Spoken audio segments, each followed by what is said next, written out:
the question. Which of the following is a special feature of a hermetically sealed compressor?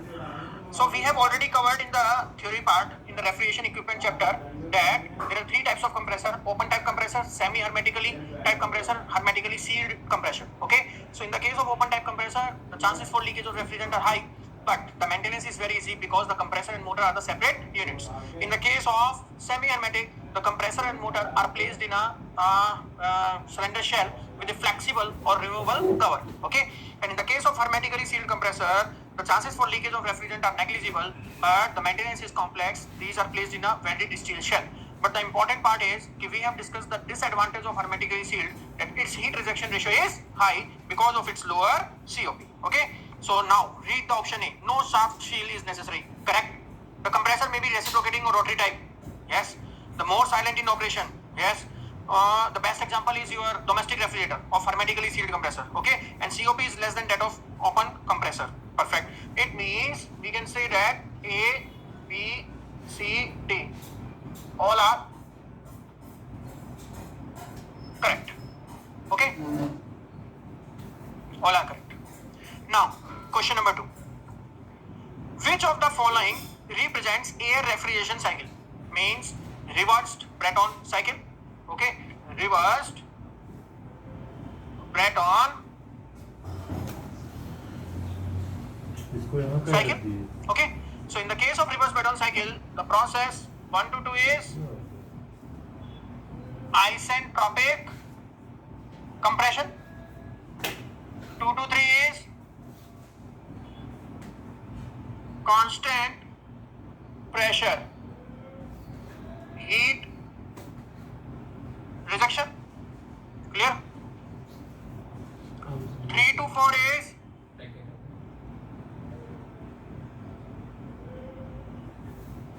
isentropic expansion. ठीक है? And 4 to 1 process is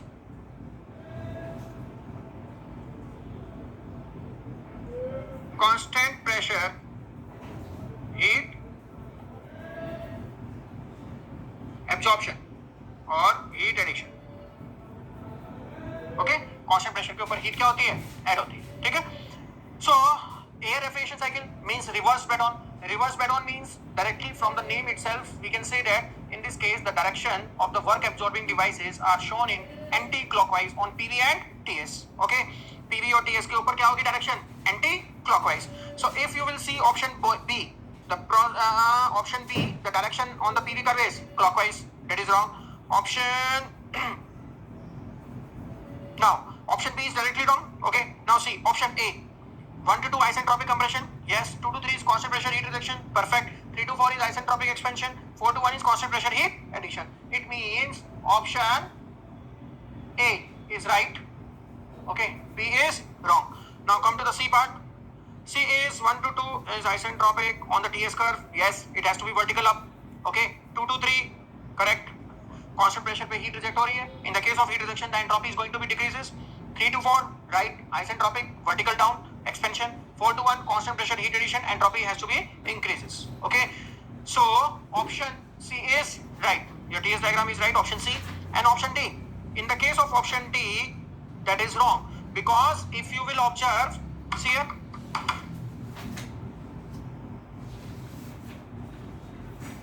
This option D.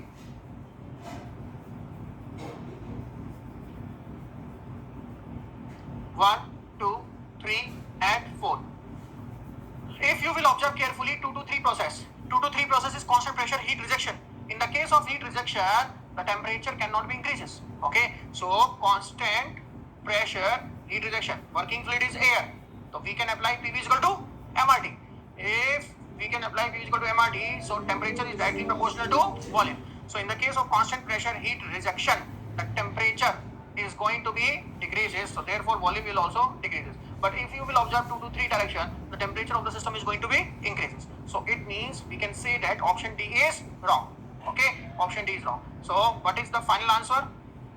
Answer is option A and C are correct.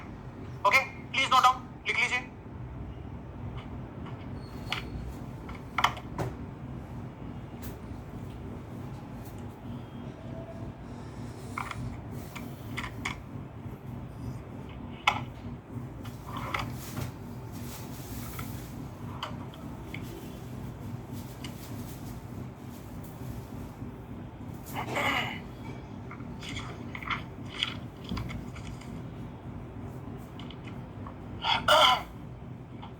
Now, after completing, start chapter 6. Question number 1.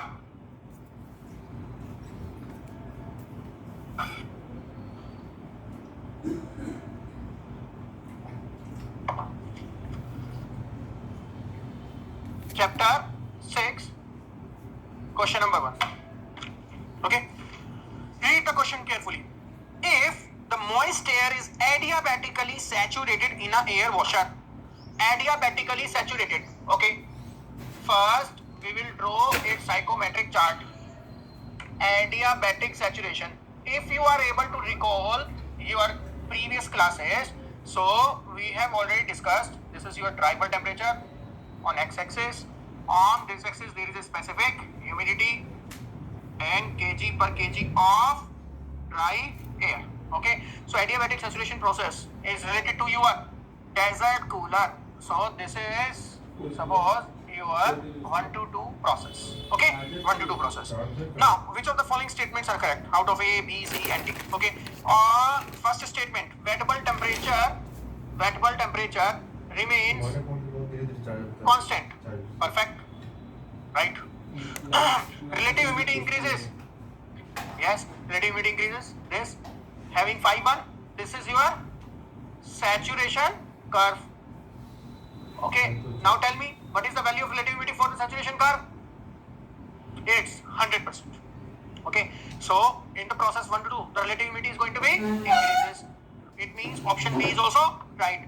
Option C, dry bulb temperature decreases. Okay, we'll check, no problem. See here, this is T1, this is T2. The dry bulb temperature is increasing or decreasing? Decreasing. This is also right. D, humidity ratio decreases. Humidity ratio means omega. Okay, omega decreases. Okay, we will check, no problem. So these are the horizontal lines. Perfect. This is omega 1 to omega 2. Clear? I will remove this so that you will not get confused. Okay, here relative humidity hai.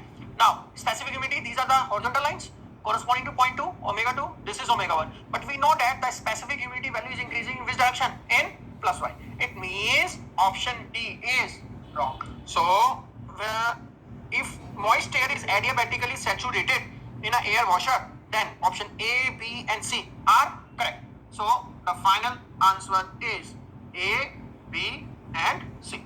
Okay, please note down. Please note down, and then you will start next question.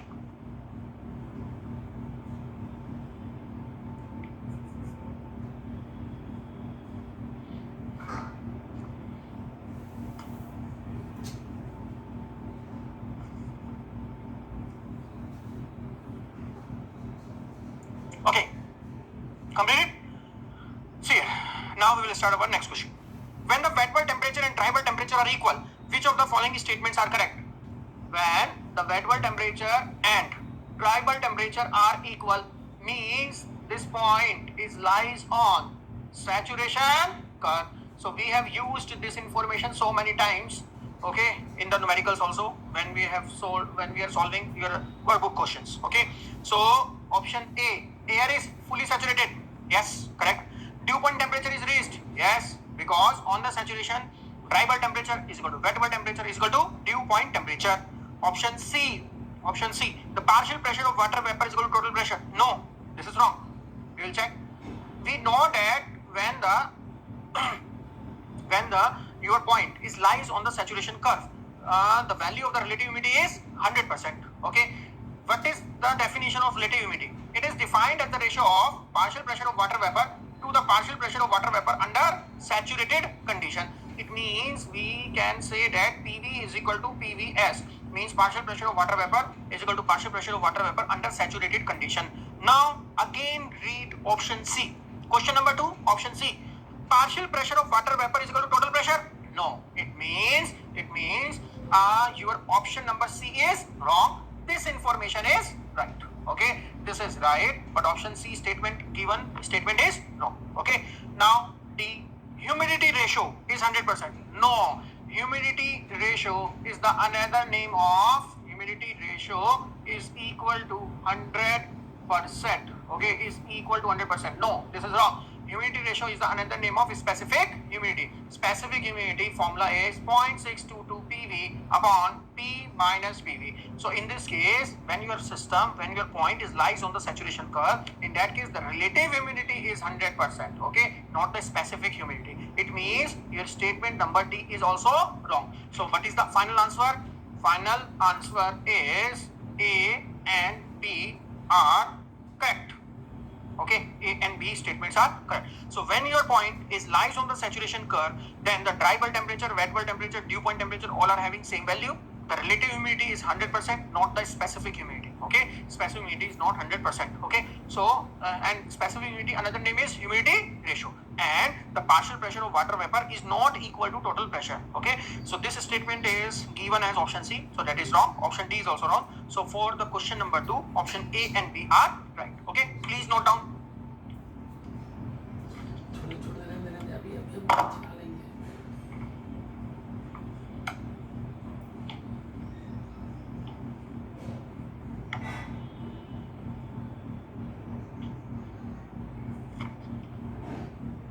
Note down fast, then start the next question.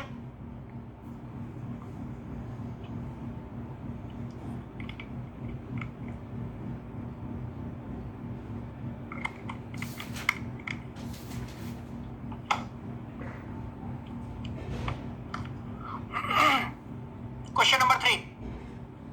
Okay, now we will start. Read the question. Consider the following statements regarding the psychometric process. Okay, and choose which of the following statements is or are correct. Correct, fine. We'll read. First statement means option A. Sensible heating is a process in which moisture content remains unchanged. Yes, this is right. What do you mean by sensible heating? Sensible heating क्या होता है? It is a process of increasing the temperature, dry bulb temperature at constant specific humidity. So if you want to represent on the psychometric chart, in that case we can represent in this manner. This is 1 to 2 process. Okay, this is T1, this is T2, and omega 1 is equal to omega 2. Okay, it means statement A is right. Now B. In the dehumidification process, the dew point temperature remains same. No. Okay, we will check. What is dehumidification? Tell me. Dehumidification. It is the process of decreasing the specific humidity. Decreasing the specific humidity at constant dry bulb temperature. So this is omega 1, omega 2. This is T1 is equal to T2. Correct? T1 is equal to T2. So now in this case, if you will observe, the constant dew point temperature line are also horizontal line. So dew point 1, dew point 2. But the dew point temperature is increasing in this direction. Okay, and your system, your process is moving in downward direction. It means the dew point temperature is, dew point temperature is going to be decreases. Specific humidity is going to be decreases, and dry bulb temperature is constant. Okay, so dry bulb temperature क्या रहेगा? Constant. Specific humidity decrease होगा, dew point temperature भी decrease होगा. It means the given statement option B is wrong. Okay, so A is right, B is wrong. Now C option. The process of adding the moisture at constant dry bulb temperature is known as pure humidification process. Perfect. It's right. Correct. We will see here. No problem. See, what is the statement? The statement is the process of adding the moisture at constant dry bulb temperature. So, constant dry bulb temperature line are vertically represented, but it may be vertical up or down. But it is a case of process of adding moisture. So, 1 to 2. Okay, this is omega 2. This is omega 1. Okay, here T1 is equal to T2. होगा? T1 is equal to T2. तो constant dry bulb temperature पे humidity क्या कर रहे हैं? Increase कर रहे हैं. So this is the definition of humidification process. It means option C is also right. Okay. Now read the last statement. D. Read the last statement. During the sensible cooling, surface enthalpy decreases and dry bulb temperature decreases. What do you mean by sensible cooling? Tell me. Sensible cooling क्या होता है? सोचिए, it is the process of decreasing the temperature, dry bulb temperature at constant specific humidity. तो अगर आपको represent करना है, if you want to represent the sensible cooling, so this is the representation of sensible cooling. So in this case the specific humidity is same and the tribal temperature is decreasing. Now read the option read the option D. During the sensible cooling the surface enthalpy decreases and tribal temperature decreases. Yes, tribal temperature decreases enthalpy. These are the inclined lines in the northwest corner. So definitely from this you can say that the specific enthalpy is also decreases. It means option D is also right. So option A, C and D are right, B is wrong. So the answer for this question is read the first line. Consider the following statement regarding the psychometric process and choose which of the following statements is are correct. So we have to choose the correct statement. So A is right, okay, B is wrong, C is right and D is right. So this is the final answer. Please note down, लिख लीजिए इस पूरे को, आप यहाँ से note कर लीजिए पूरे को.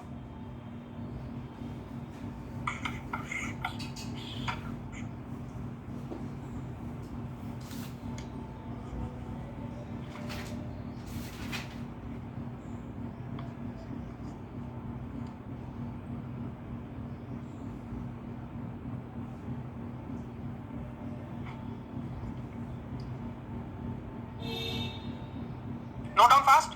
Then start the next question. Question number 4. Note कर लीजिए आप लोग क्वेश्चन नंबर 3 को, फिर क्वेश्चन नंबर 4 करेंगे.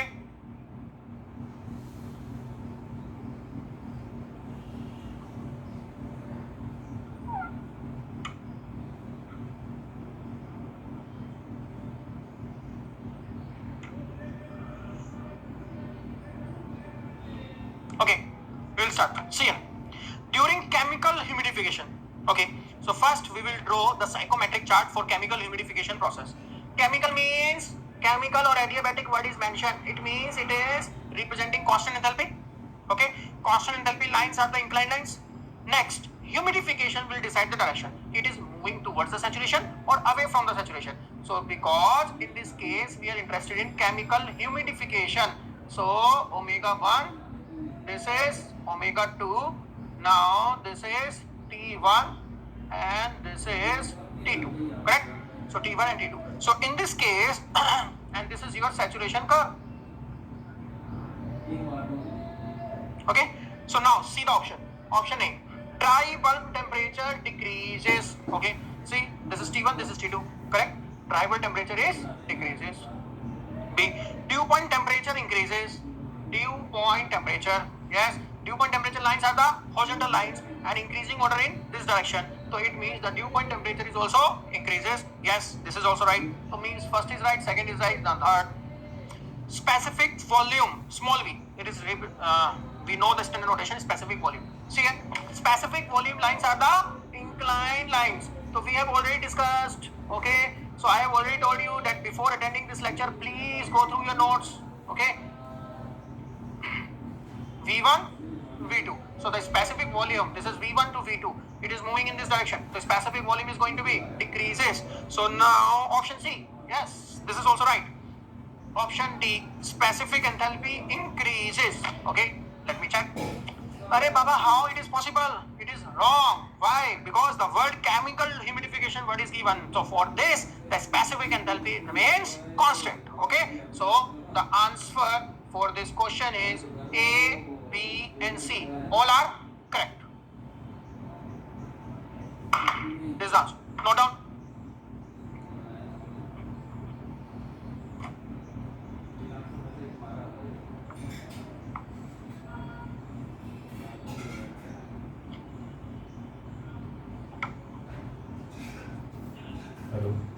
Note down. Then start our last question. Question number 5. लिख लीजिए आप इसको, फिर क्वेश्चन नंबर 5 स्टार्ट करिए.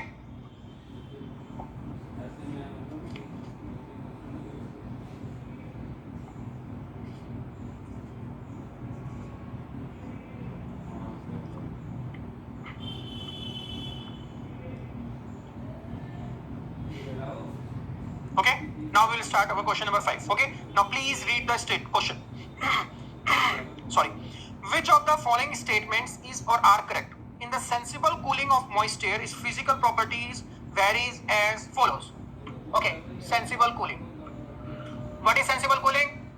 It is the process of decreasing the dry bulb temperature, okay, at constant specific humidity. So dry bulb temperature को क्या कर रहे हैं? Decrease कर रहे हैं. Constant specific humidity lines constant specific humidity lines are represented in which manner? Horizontal manner. So this is a horizontal line moving towards the saturation curve. So this is your sensible cooling. Okay. Now we will read the options A, B, C and D and we will see which statement is right and wrong. Okay. A. Wet bulb temperature decreases. Okay, fine. The specific enthalpy and wet bulb temperature and your this specific volume. These all are the inclined lines. Correct? And inclined lines. So it means this is a representation of wet bulb temperature. So if you will observe carefully these process sensible cooling 1 to 2 in this case the wet bulb temperature decreases. Yes, it is right. Okay. Now second, dew point temperature remains constant. Absolutely right. Why? The dew point temperature, constant dew point temperature line are also represented in a horizontal manner. It means option B is also right. Okay. C, relative humidity increases. Okay, we will check, no problem. We know that the value of the relative humidity is 100% for the saturation curve and these are represented in this manner, parallel to the saturation curve. So parallel to the saturation curve and increasing order in towards the saturation curve. So means we can say that statement C, option C is also right. Okay. Now D, the specific humidity is constant. Right. But that is the definition. Okay, that is the definition. What is the definition of sensible cooling? It is the process of decreasing the dry bulb temperature at constant specific humidity. It means all are right. So what is the final answer for this question? A, B, C and D. All are right. Okay. So now this is all about your MSQ type questions. Okay. So now first note down this. Then we will start a quick revision of your whole RAC through the question analysis. Okay. So you can download that sheet from my Facebook ID also I have given or from the app also. Now we will solve that sheet and that sheet is very very important and please take it seriously. Okay, please don't take help from the books or anything else. You can see your notes if you will face any difficulty. Okay, but it's my request, first you will try by yourself. Okay, so that indirectly you will solve your previous year GATE, ES, PSU, some AS good questions also and you are able to revise and you are able to understand also your weakness and your strong points. Okay, so first please note down this, then we will start our sheet. Okay, पहले आप इसको लिख लीजिए.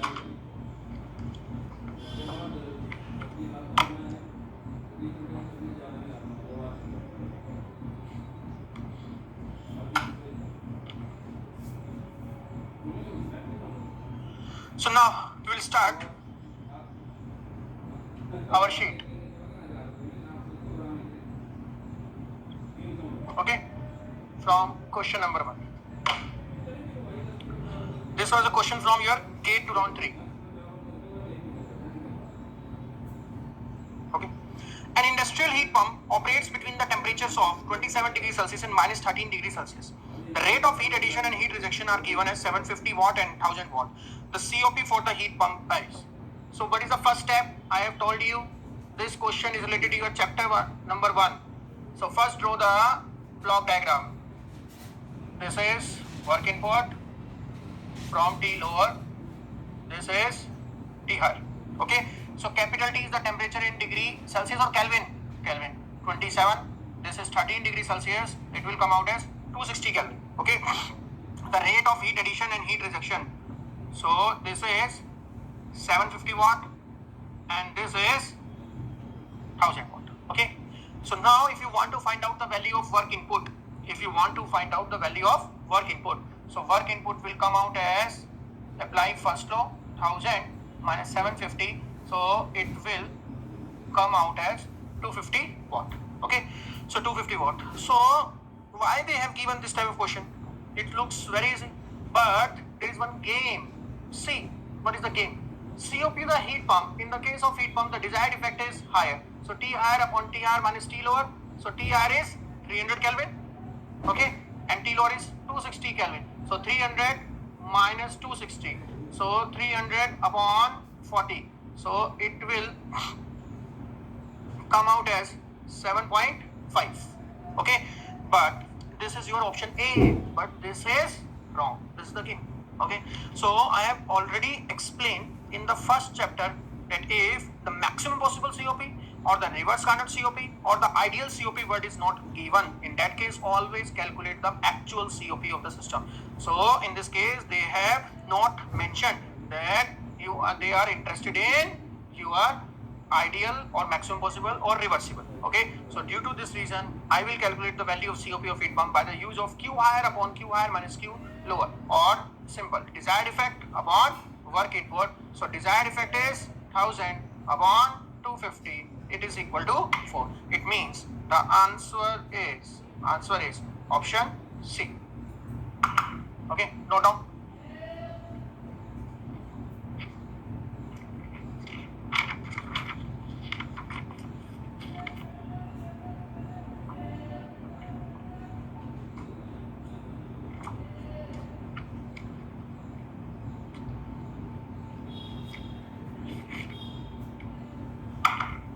Note down fast.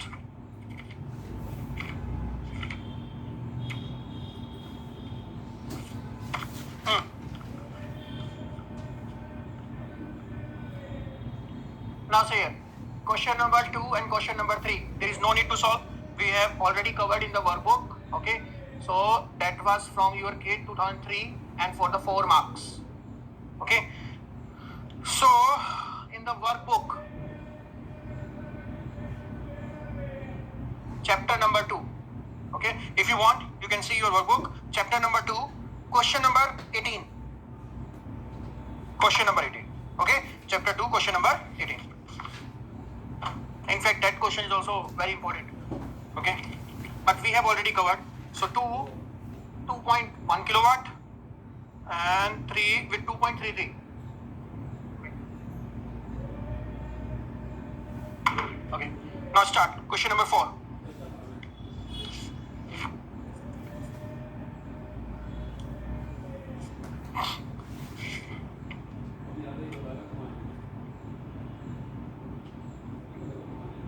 See, question number 4 is also from VCRS.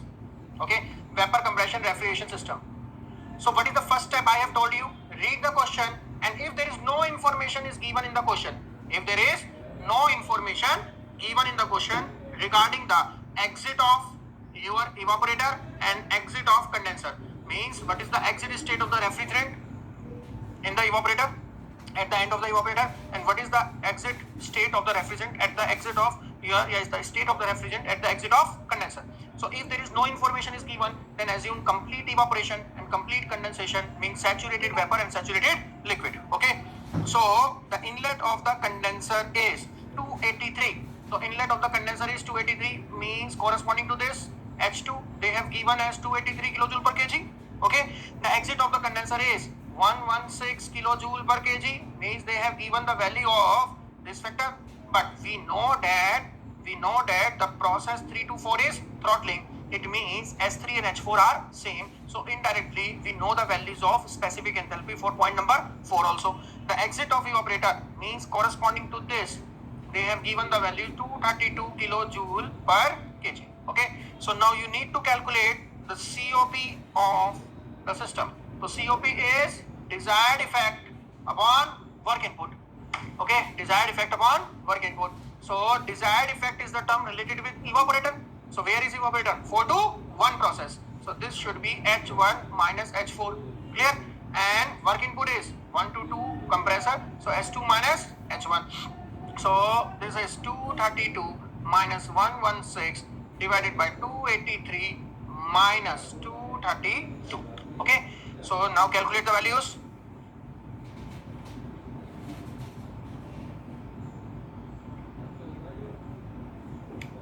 .27, option A, 2.27.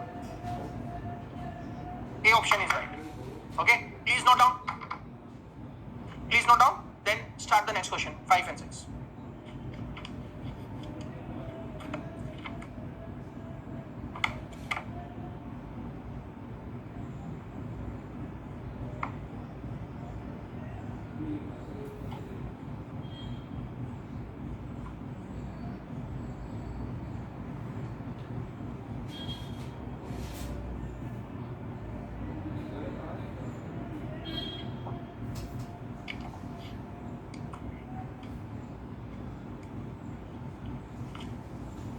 Note down. Then start question number 5 and 6. Okay, now see here. क्या देखिए, a refrigerator operates between 120 kilopascal and 800 kilopascal in an ideal vapor compression cycle with R134A as the refrigerant. The refrigerant enters the compressor as saturated vapor and leaves the condenser as saturated liquid. Okay, the mass flow rate of the refrigerant is 0.2 kg per second. So the mass flow rate is given as 0.2 kg per second. So now in this question they have given the condition, means regarding what is the state of the refrigerant at the end or at the entry of the equipment. But if you will read the question carefully, so these are the standard, means the entry to the compressor is saturated vapor or exit of the evaporator is saturated vapor. Next, entry of the throttling is saturated liquid और exit of the condenser is saturated liquid. तो इसका मतलब condenser का जो exit है वो saturated liquid है और compressor का जो entry है saturated vapor. Now if you will observe the question carefully, they have given the table and there is no need to find out even the specific enthalpy for point 2, directly it is given in the question. Okay, so this is corresponding to 120 kilopascal. Okay, this pressure, and this is corresponding to 800 kilopascal. Okay, so now H1 should be the, what is the state? Saturated vapor. So means Hg1 at 120 kilopascal. Okay, so Hg1 at 120 kilopascal. So this is equal to 237 kilojoule per kg. Okay. Now S2 is superheated, so they have given the value of specific enthalpy 800 kilopascal and 40 degree Celsius पे आप देखिए, so 276.45 kilojoule per kg. It is in superheated state. So already they have given the values. Okay. Now point 3 is saturated liquid HF3 at 800 kilopascal. So point 3, state 3 is corresponding to 800 kilopascal. And what is the state? State is saturated liquid. So means हमें table से क्या देखना है? You will see the value of HF3. HF at 195.5 kilojoule per kg. And we know that the process 3 to 4 is throttling. So we can say that S3 is equal to H4. So now question 5. Read the question. The rate at which heat is extracted in kilojoule per second. Kilojoule per second means kilowatt. Okay. From the refrigerated space means you have to calculate capacity, refrigeration capacity. So mass flow rate into refrigeration effect.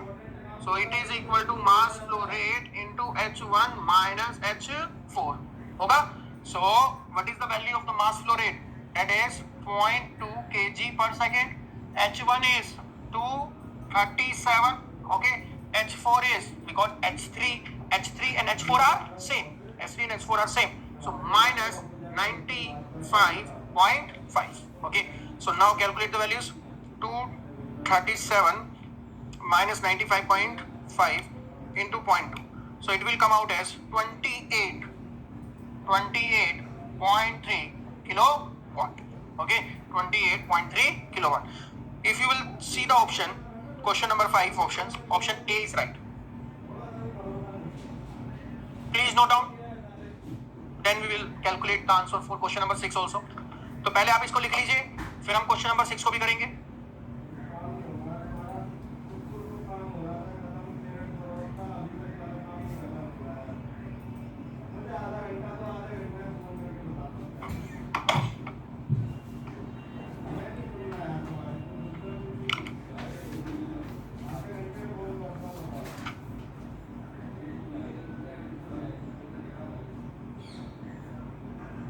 Now see,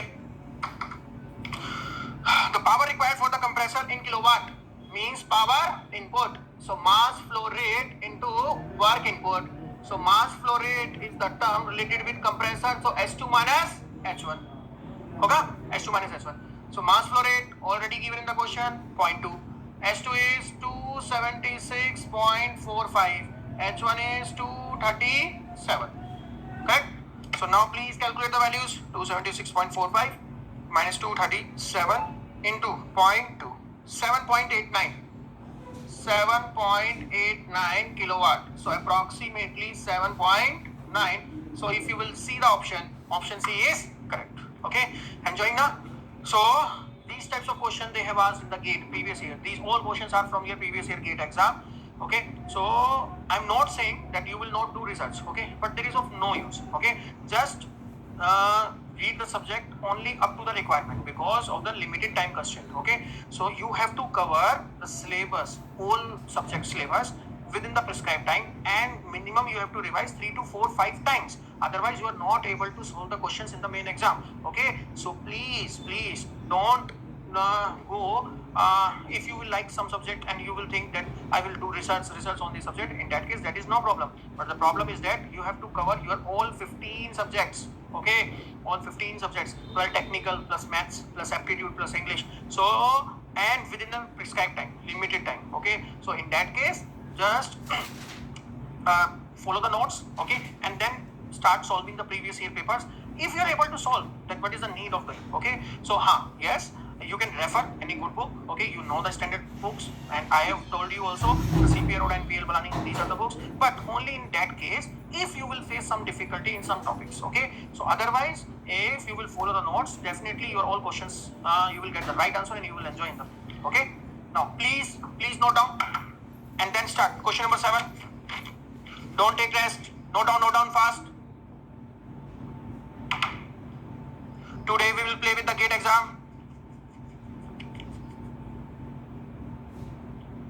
Note down. 10. Question number 7. Again, this question is also from your GATE exam. For air with a relative humidity of 80% means this point is not lies on the saturation curve. Okay, we know that the relative humidity are parallel to saturation. So phi value is 100% for the saturation. So relative humidity value is 100%. So means this is 80% relative humidity. So the point is lies in the superheated state, means unsaturated air, and for the unsaturated air the dry bulb temperature is greater than wet bulb temperature is greater than dew point temperature. So we have already discussed this thing. So option A, dry bulb is less than wet bulb? No, not possible. Option B, dew point temperature is less than wet bulb. Dew point temperature is less than wet bulb. Yes, perfect. So this is your option B. Option B is right. Now here you are able to save your time because these are the types of MCQ, multiple choice question. So in this case we have seen option A is wrong and option B is right. If option B is right, then why there is a need to read even option C and D? Okay, because everything is time. Just remember these important things, because if you will read, I'm not saying that you will not understand this statement C and D are wrong, but even if you will read, in that case also it is wrong. If you will not read, in that case also it is wrong. So it will save your time. So because in this manner you are able to save your time and you will solve and you will use this particular time in the next questions. Okay, so but if this is a question of MSQ type, अगर ये MSQ होता तो, so in that case you have to read. Why? Because in that case more than one option can be correct. So if option B is right, in that case you cannot leave option C and D. Okay, so option C और D भी आपको पढ़ना पड़ेगा. You have to read option C and D also, because in that situation in MSQ maybe option B is only right, option C is right, option D is right, B, C, D are right. So if you will solve in this manner, so in that case definitely you are able to solve and save your time. Okay, now question number 8. During chemical dehumidification process, now tell me what is chemical? Chemical means what is the first thing will come in your mind? Means it is a constant enthalpy. So this should be a inclined line. Okay, dehumidification means decreasing the specific humidity. Okay, this is omega 1, this is omega 2, this is T2 dry bulb temperature, and corresponding to state 1 the dry bulb temperature is T1. So now option A, dry bulb temperature and omega decreases. Now we will check what is the impact on dry bulb temperature. Tell me, dry bulb temperature क्या हो रहा है? Increase हो रहा है, decrease हो रहा है? बोलो. It is increases. Very good. And specific humidity क्या हो रहा है? Decrease हो रहा है. Okay. So option A, what decreases? No. Option B, dry bulb temperature increases and omega decreases. Yes, perfect. So means what is the answer? B option. Okay, B option is right. Option C, well, but there is no need, okay, to read because option B is correct. But we will read, no problem. Driver temperature decreases? No. Option D, both increases? No. So it means option B is right. Okay, please note down. लिख लीजिए.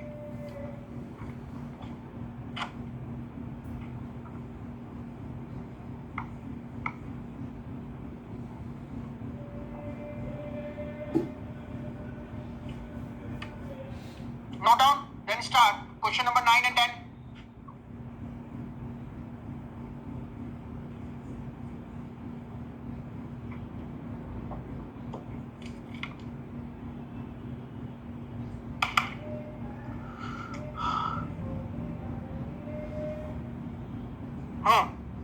Again, question number 9 is also from your gate. Okay. Gate 1 marks. Okay. I think 2-3 years back also they have asked this type of question. If a mass of a moist air in an airtight vessel is heated to higher temperature, then option A, B, C, and D, which one is right? Okay.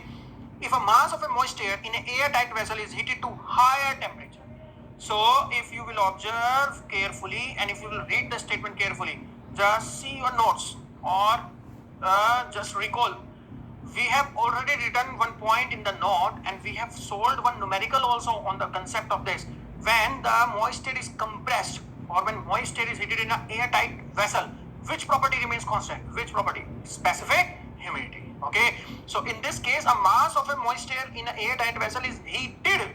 Okay. Mass of a moist air and is heated. So what is the meaning of this? So it should be a horizontal line and moving away from the saturation curve. So moving away from the saturation curve. It means option A and B are wrong. Now relative humidity increases or decreases? It should be decreases. Okay. So already we have covered this. Okay. Now question number 10.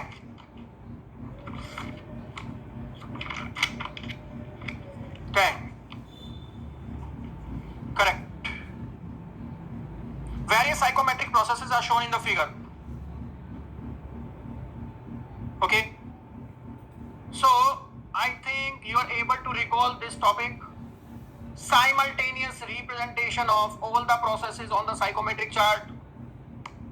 Yes.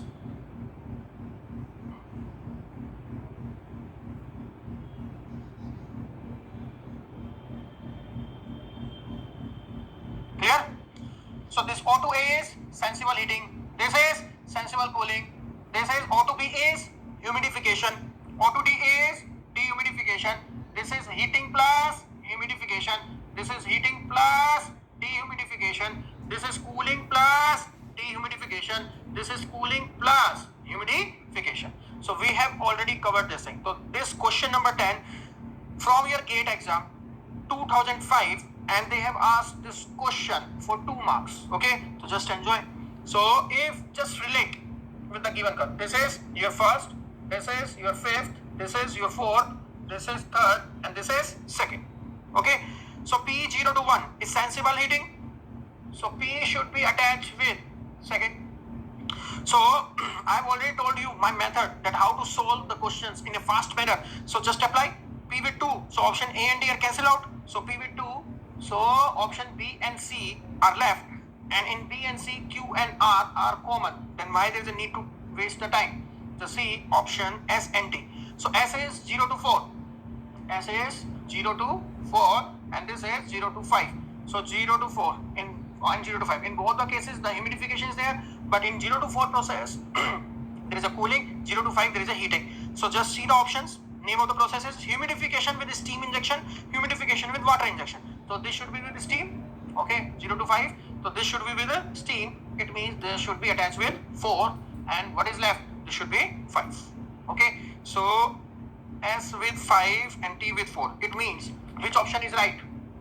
Option B is correct. Okay. Note down.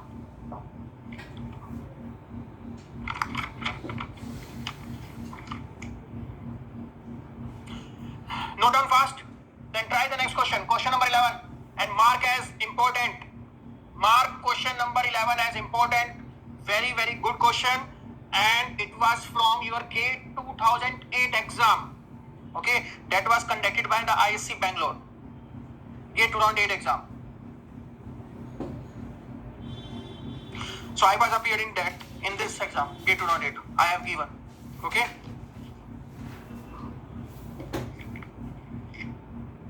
Now, question number 11. Very good question. See it. GATE 2008 का पूरा paper ही ऐसा था, बहुत बढ़िया. Okay. So I have appeared in this GATE 2008 exam. At that time, the GATE was conducted for 150 marks. Okay. जैसे अभी right now they are taking exam for 100 marks. In my time, okay, there is a 150 marks and purely technical paper. Okay. So it's a very very good paper. See here. Moist air is stated at a pressure of 100 kilopascal is compressed to 500 kilopascal, then cooled to 35 degrees Celsius. Okay.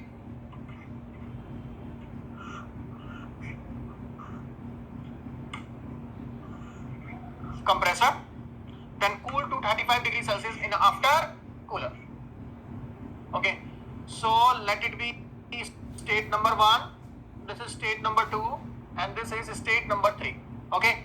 This is your compressor, and this is after cooler. Okay. Now read the question. The pressure is 100 kilopascal. It is compressed to 500 kilopascal. Please stop writing. Don't be in writing. See here. Okay. So what is the function of compressor? Used to increase the pressure. Okay. Increase the pressure. Now then cool to 35 degrees Celsius in the after cooler. So here the temperature is 35 degrees Celsius. The air at the entry to the after cooler is unsaturated. Okay. At the entry to this is unsaturated. Okay, fine. And become just saturated. Please highlight. This is the important word only. Just saturated. So if you will miss this word, then you are not able to solve the question. Okay, this is the important one. At the exit of the after cooler, the saturation pressure of water at 35 degrees Celsius. So this is the dry bulb temperature corresponding to this, the PBS. This is the notations we have given. So 5.628 kilopascal. The partial pressure of water vapor in the moisture entering the compressor. Entering the compressor. It means you need to find out this. Okay. So you are able to understand the question? Say it. Again I will explain. एक air है having a pressure of 100 kilopascal. Enter into the compressor. Its pressure is going to be increased. Definitely pressure increase होगा. But the data is given by the examiner 500 kilopascal. Then after cooler the temperature is 35 degrees Celsius. So that air is unsaturated at the entry of after cooler, but just saturated at the exit of after cooler. Okay. And the saturation pressure corresponding to dry bulb temperature, this 35 degrees Celsius is this. And you need to find out the partial pressure of water vapor. Now, see, what is the logic I have given? That if you need the value of PV, then what are the things should be come in your mind automatically? 4 things. Epson formula, because that is used to calculate the partial pressure of water vapor. But what is the problem? The problem is that the wet bulb temperature is not given. Okay, so we cannot use. Degree of saturation, okay, that is also not given. Relative humidity, that information is also not given. 4th factor is specific humidity. That is also not given directly, but indirectly they have given. So this is the important thing. Okay. So during compression, which property will remain constant? Which property? Specific humidity. So omega 1 is equal to omega 2 is equal to omega 3. We cannot say that omega 2 is absolutely equal to omega 3. Why? Because after this it is entering into the after cooler, so some amount of water vapor will change. But next most important thing, please observe carefully. Omega is equal to mv upon ma. It is defined as a ratio of mass of water vapor to the mass of dry air, okay, in a given volume and given temperature. So now if you will observe carefully the values of the specific humidity even on the psychometric chart or in any numerical which you have solved, the value of the omega is starting from 0.001, okay, 0.001, 0.002, 0.003 in this manner. So suppose if I will talk mathematically, if I will take 0.001 or 0.003, in that case, is there any impact, great impact on the answer? No. So there is a negligible impact on the answer. So it means you can neglect this also. But you can say that definitely there is certain amount of water vapor is going to be changed. Okay. So omega 1 is 0.622 PV1 upon total pressure is 100 minus PV1. It is equal to 0.622 PV2, partial pressure of water vapor. Now the total pressure is 500 minus PV2. Next, in this case, 0.622 PV3. Now there is no change in this total pressure, so PV3. Now, now we need to find out the value of P1, partial pressure of water vapor. Okay, but if you will observe carefully that if you are able to find out the value of PV2 or PV3, then you will get the answer of PV1 by using this equation. So now we will focus on PV2. So now again apply the same method PV2. How to find out PV2? First thing will come in your mind is Epson formula.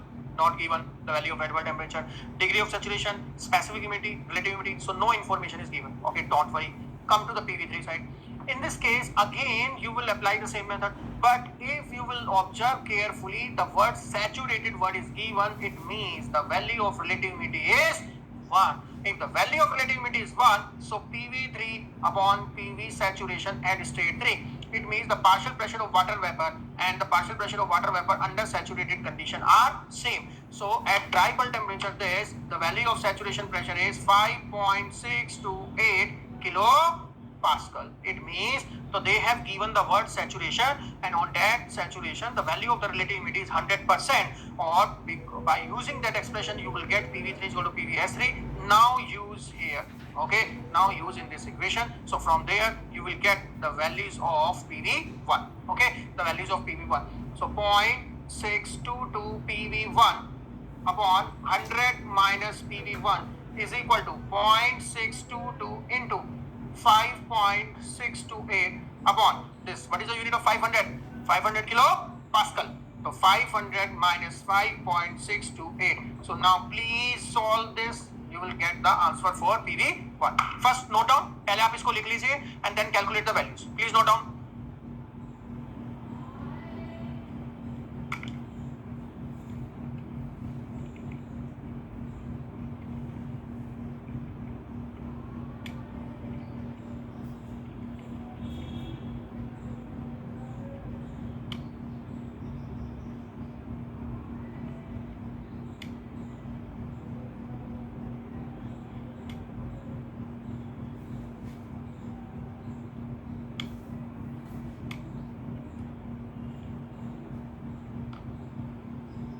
Now, the value will come out as 1.1256. Okay, 1.1256 kilopascal. But if you will see the options carefully, option A, B, C and D. So now we can say that option B is right.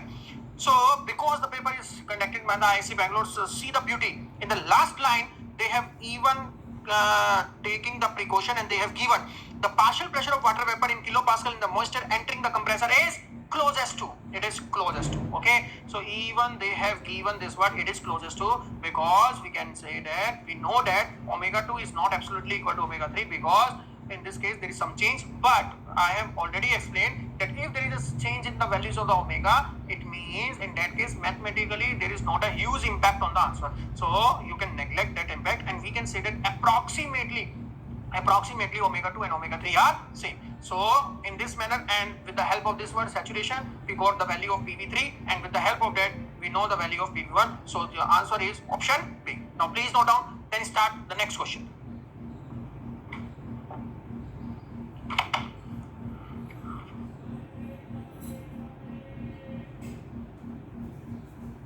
So now we will start our next question.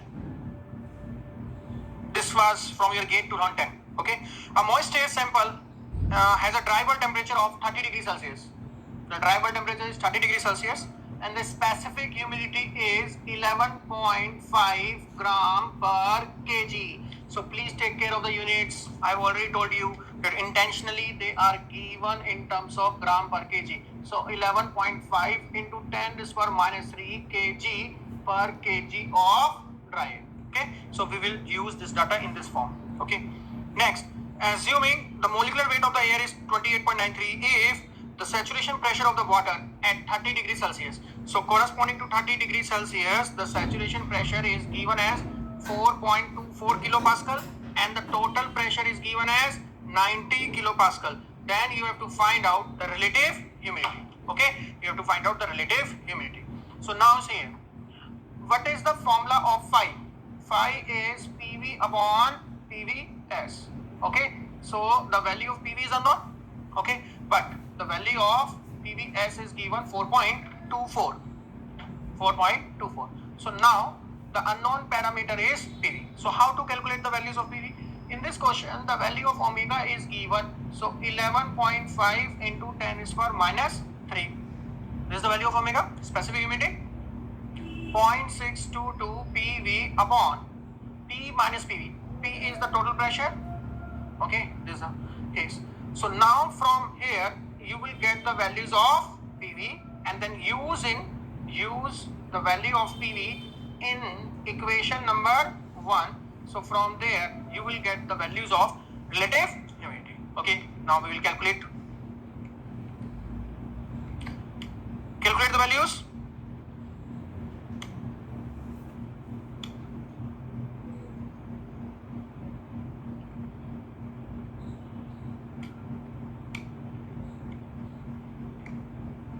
This will come out as PV 1.633 kilopascal. Okay, divided by 4.24, 38.53% approximately. Just check the options. Option, yes, there is one option. Option B. So B option is right. Okay.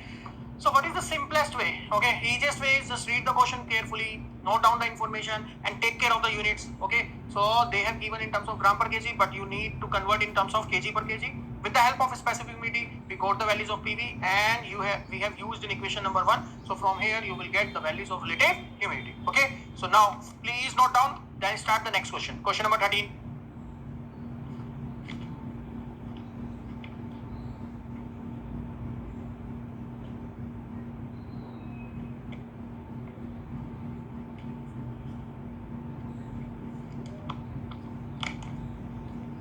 Last year. Question number 13. GATE 2012. Again for 2 marks. A room contains 35 kg of dry air and the mass of water vapor is 0.5. So just by seeing these two data, what is the first thing will come in your mind? That indirectly they have given the values of specific humidity. Why? The specific humidity is nothing defined as the ratio of mass of water vapor per kg of dry air. Okay. Now read the question. The total pressure and the temperature of the air in the room are 100 kilopascal. This is the total pressure and temperature is 25 degrees Celsius. Now given that the saturation pressure for the water at 25 degrees Celsius,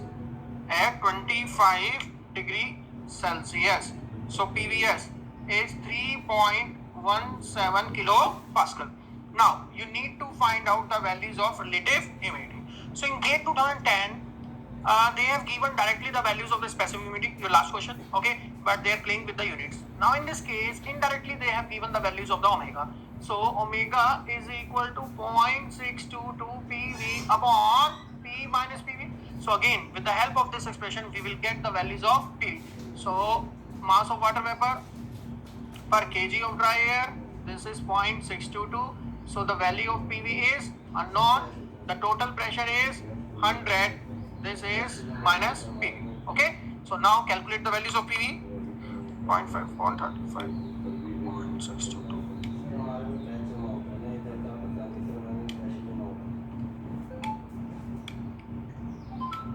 2.245.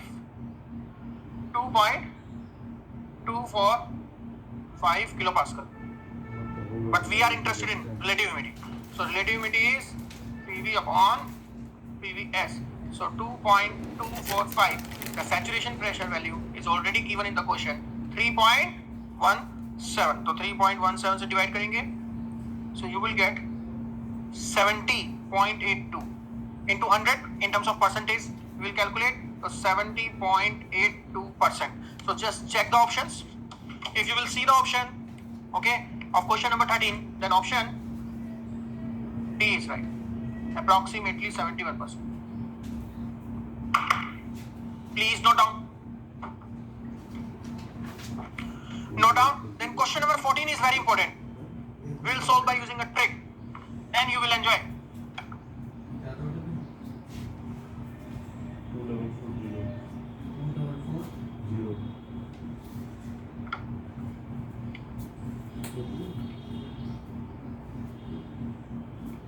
Very good question.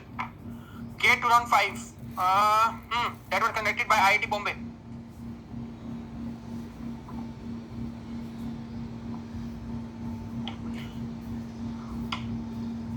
Question number 14. Very good, tricky.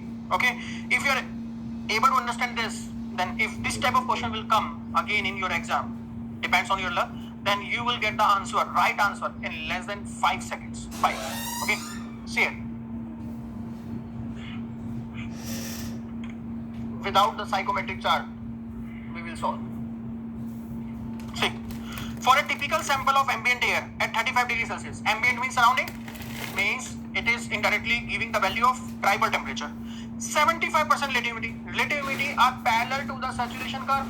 On this side there is a specific humidity, see on the board, on x-axis dry bulb temperature, and this is your saturation curve. Okay, and standard atmospheric pressure, yes, no doubt, this chart is developed for a standard atmospheric pressure. The amount of moisture in kg per kg of dry air, it means indirectly they are interested in the value of omega.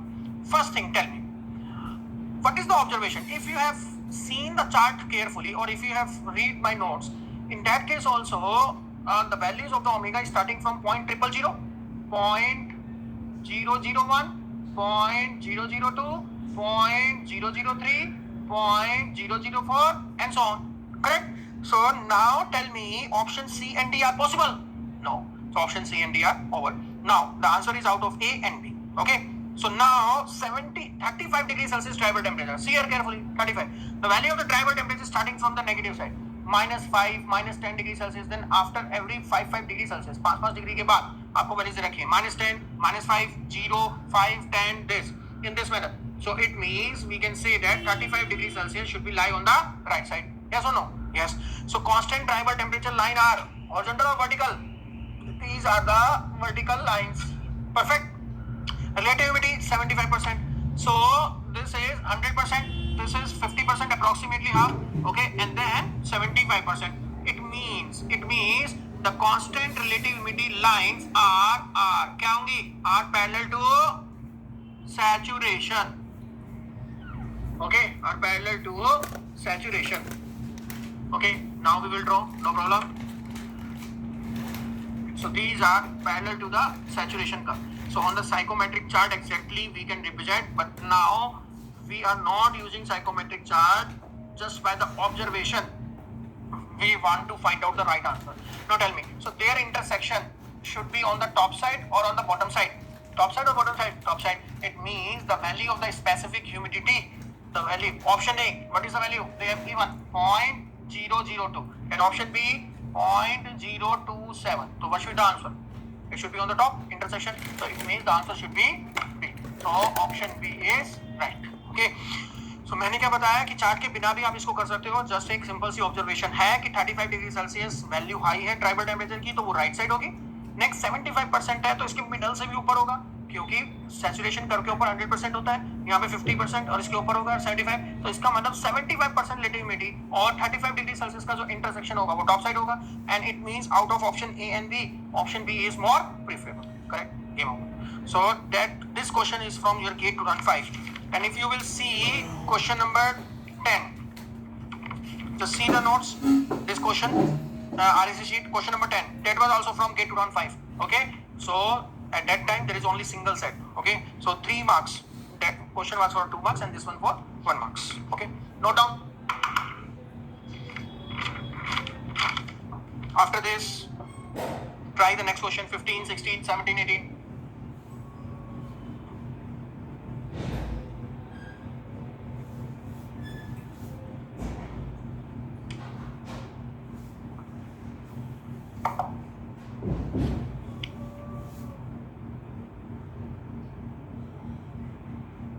Okay, completed? Now see, 15, very simple. GATE 1989, 2 marks, just a joke. Wet bulb depression under saturated condition. Saturated condition par, at the saturated condition, the value of dry bulb temperature is equal to wet bulb temperature is equal to dew point temperature. And what do you mean by wet bulb depression? A difference of dry bulb and wet bulb. It means the answer is 0. Okay, so option is C. Very easy question. Note down. Let's start the next question. 16th.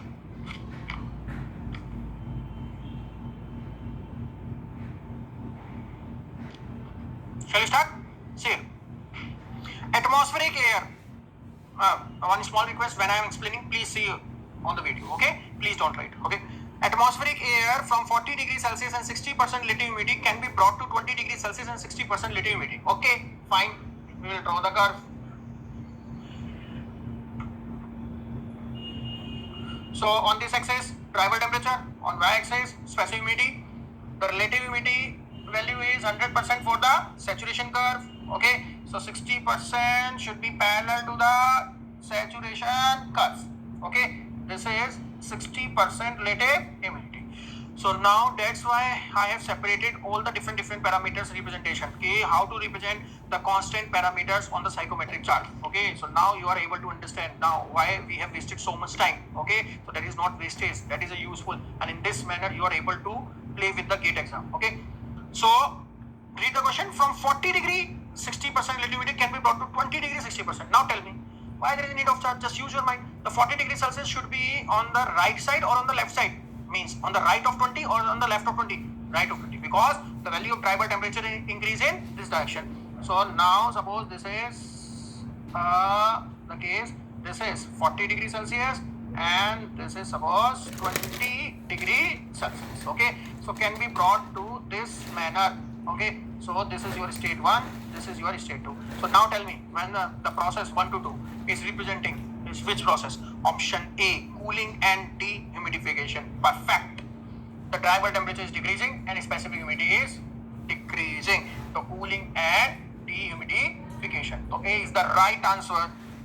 Again, it was asked for 2 marks. Okay, note down.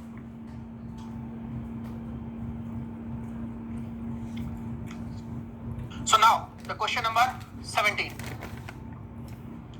If moisture is cooled by sensible heat removal, means it is a case of sensible cooling. Okay, sensible cooling. So sensible cooling means the process of decreasing the drivable temperature.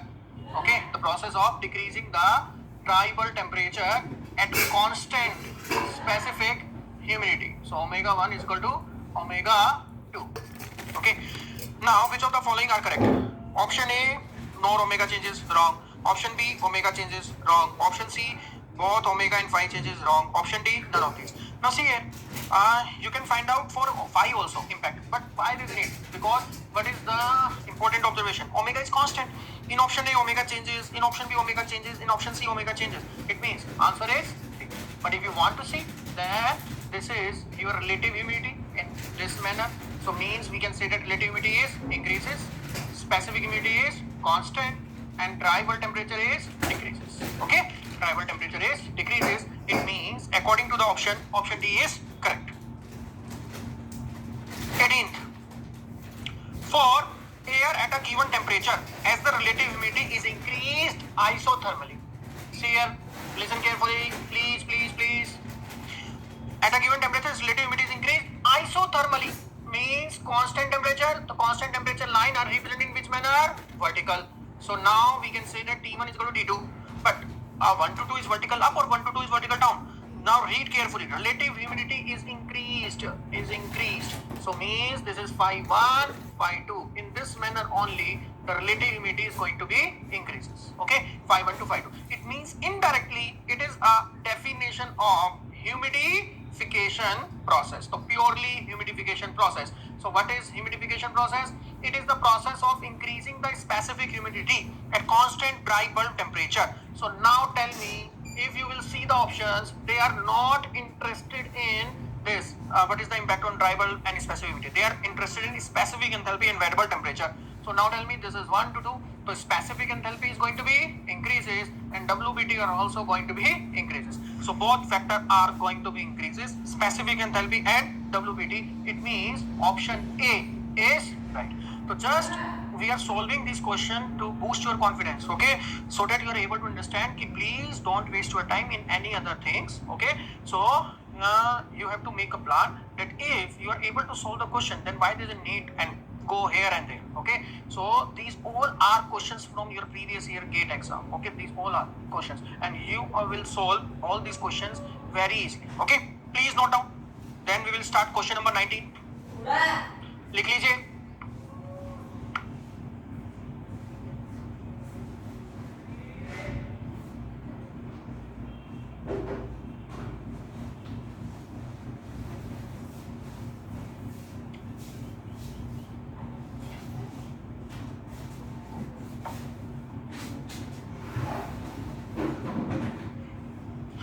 Now question number 19 is important. They are playing in language. Okay.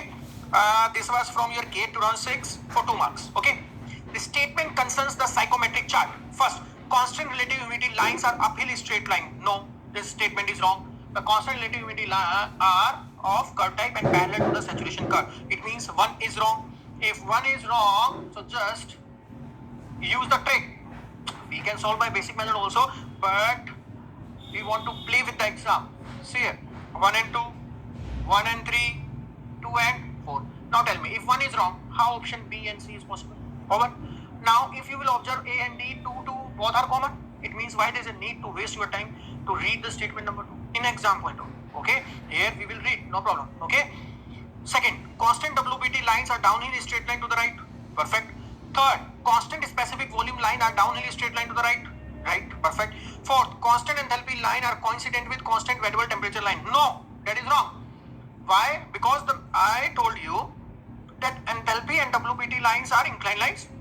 So both are the inclined lines. The slope is same, but the lines, there is a negligible difference. So in fact, enthalpy are the uniformly spaced line and WBT are non-uniformly spaced line. It means the second and third statement is right. So option A is the right answer.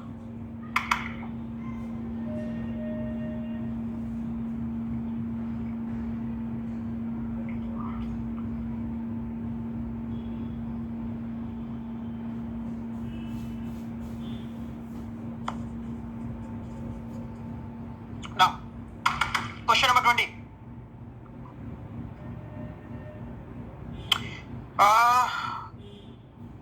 In this question, actually, 2 things are related to my subject. That's why I have included. Okay. List 1A, liquid to suction heat exchanger. This word is related to VCRS.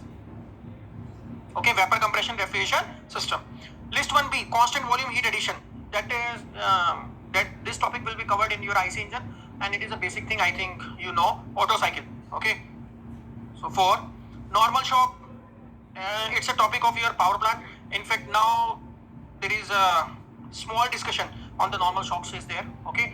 But now with respect to the options, if you will see, this should be attached with 6. But with respect to RAC, I am talking. So I am interested in option A and D. Okay. Sorry, option A and D. List 1A and list 1D statement. So if you are clear with A and D, so RAC work is over. Okay. So these 2 factors are related to your IC engine and power plants. Okay. Now come to the D. Ammonia water. Ammonia water combination is used in which case? Vapor absorption refrigeration system. Okay. So it means this is the series. So this is your VARS, vapor absorption refrigeration system. So the answer is 2, 4, 6 and 1. Okay. Now please note down.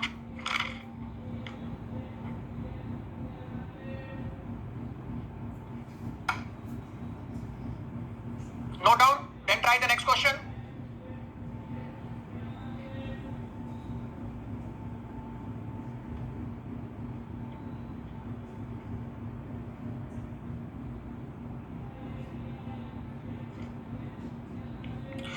This question number 21 and 22 are from your GATE exam. Okay, maybe some of the student will think that how the conventional question will come. So for your information, or I think I have already told you that up to 2002 exam, okay, GATE 2002. So there was, along with the MCQ, multiple choice question, along with that there are some conventional questions are also asked. Okay, so this question number 21 is from GATE 2002. 22 is from your GATE 1994. Okay, so first we will solve 21. Read the question. An ice making plant using refrigerant R12 is having a evaporator saturation temperature of -25 degrees Celsius and the condenser saturation temperature of 35 degrees Celsius. The vapor is leaving the compressor at 65 degrees Celsius. The following table shows the property. So now what is my steps? What are the important things I have told you? That just read the question properly, and if there is no information given in the question, in that case assume the exit of the evaporator is saturated vapor and exit of the condenser is saturated liquid. Okay, exit of the compressor, exit of the evaporator is saturated vapor and exit of the condenser is saturated liquid. Okay, so this is corresponding to minus 25 degree Celsius and this is corresponding to 35 degree Celsius. Okay, so now the values of the enthalpy H1, it should be Hg 176.5 kilojoule per kg. Okay, the state 2 is in superheated, so this value is already given 225.5 kilojoule per kg. Okay, and the value of S3, it should be liquid, this should be 69.6 kilojoule per kg, and H3 and H4 are same. Okay, so now we need to calculate two parameters. One is COP and second is the mass flow rate of the refrigerant if the refrigeration capacity is 5 kilowatt. So this factor is also given. Okay, so now we will see. What is the first step? You have to draw the TS diagram. What is the second step? You have to find out the values of the specific enthalpy. But in this case, they have given directly the values of specific enthalpy. Now, COP is the refrigeration effect upon work input. Okay? So, refrigeration effect is the term related with evaporator. Evaporator process is 4 to 1 and work input is related to compressor. So, H2 minus H1. So, just calculate the values.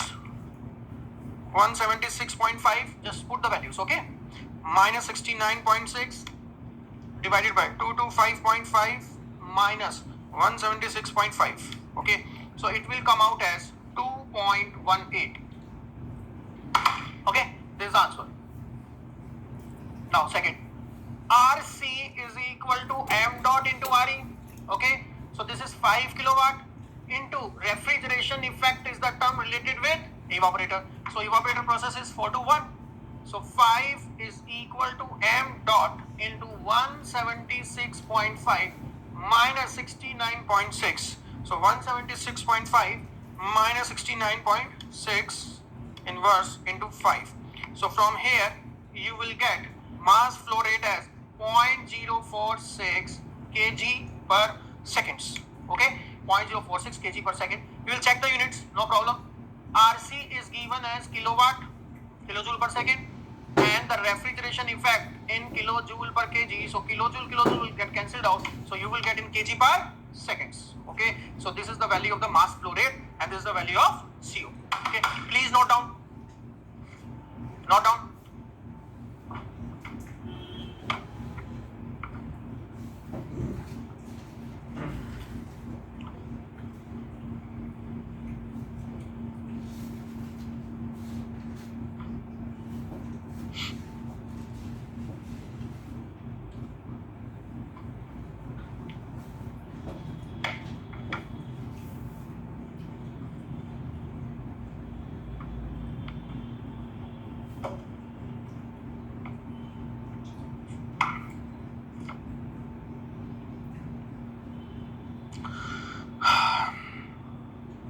Now, we will start question number 22. A refrigeration compressor of 50 mm bore, diameter is 50 mm. So I will convert in terms of meter. Stroke length is 40 mm. Okay. Speed is 1640 RPM. Between the condenser and evaporator pressure. So the condenser pressure is given as 1.291 megapascal.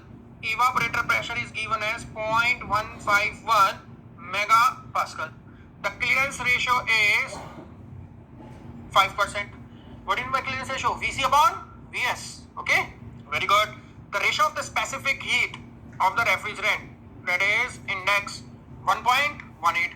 The specific volume of the refrigerant at the entry, okay, at the entry is taken as 0.11 meter cube per kg. The enthalpy change of the refrigerant in the evaporator means indirectly they have given the value of refrigeration effect. So 93.7 kilojoule per kg. Calculate the refrigeration load the compressor can serve. It means you have to calculate capacity, refrigeration capacity. So mass flow rate into refrigeration effect. So this is your equation. So now if you will observe carefully, in this question, you need to find out the value of the mass flow rate. Now what is the thing I have already discussed, that in the case of VCRS chapter, if you need the mass flow rate, so three things will directly come in your mind. What is the three things? That first, maybe RC is given, refrigeration capacity. Second, any information given related to power input. Or third, maybe related to volumetric efficiency. So if you will observe this data, so directly you understand that you need to calculate the values of mass flow rate with the help of volumetric efficiency. But they have played again. Why? Because again the volumetric efficiency is not given. No problem. We can calculate the value of volumetric efficiency by using this. 1 plus C minus C condenser upon evaporator raised to power 1 upon N is equal to M dot V entry, okay, divided by pi by 4 D square L N by 60 into K.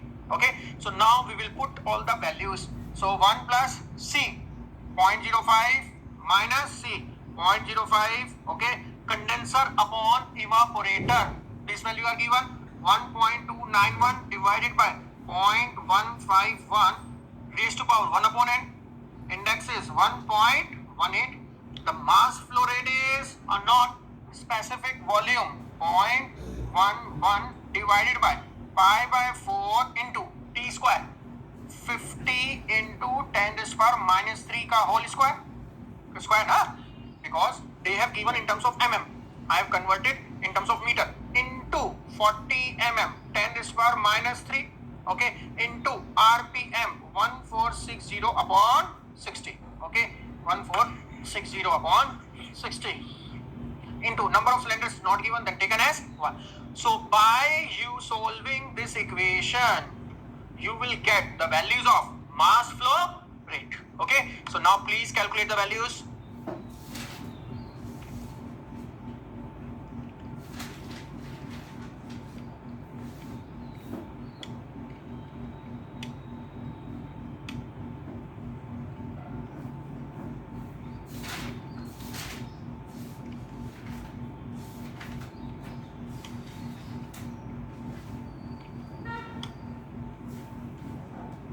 Point 0128.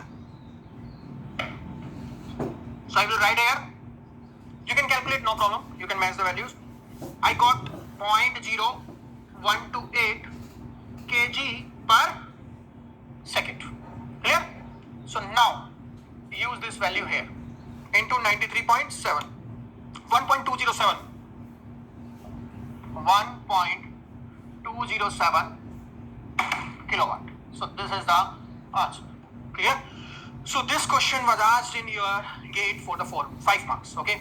So now we have solved almost 22 questions. Okay. After this, I have taken some objective questions, some good objective questions from the engineering services, from the PSUs, and from some AS. But I think you are able to understand that why I am forcing and why I am repeating again and again. Ki please revise at least the question which I have discussed in VCRS chapter. The most important question is IS 60 marks question. Okay, so in a single question you are able to understand, you are able to solve so many objective questions. And with respect to psychometry, again I am requesting ki please revise those 2 conventional, or 3 in fact, 3 conventional questions I have discussed. Okay, so this is about your gate. So first note down, and then we will solve further some more objective questions from your other exams. Okay, but that will be useful for your gate also.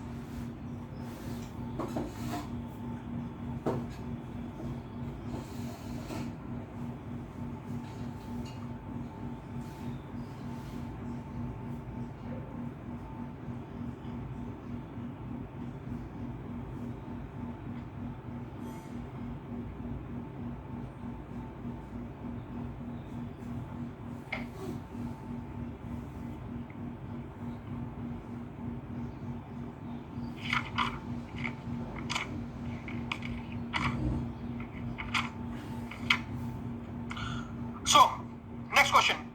A classroom is to be air conditioned by obtaining the comfort condition of 22 degree dry bulb temperature, and 55% relative humidity. So a chart is given already in the question. Okay, so they are interested in point number C right now. Now read the question. From the outdoor conditions of 32 degree dry bulb and 22 degree wet bulb, that is point number A. Okay, point number A. Next, the weight of the outside air supplied is 30 kg per minute. Okay, so this is the value of mass flow rate. The comfort conditions required are achieved first by chemical dehumidification and then by cooling. So chemical dehumidification means this is point A, and then by cooling. Okay, and then by cooling.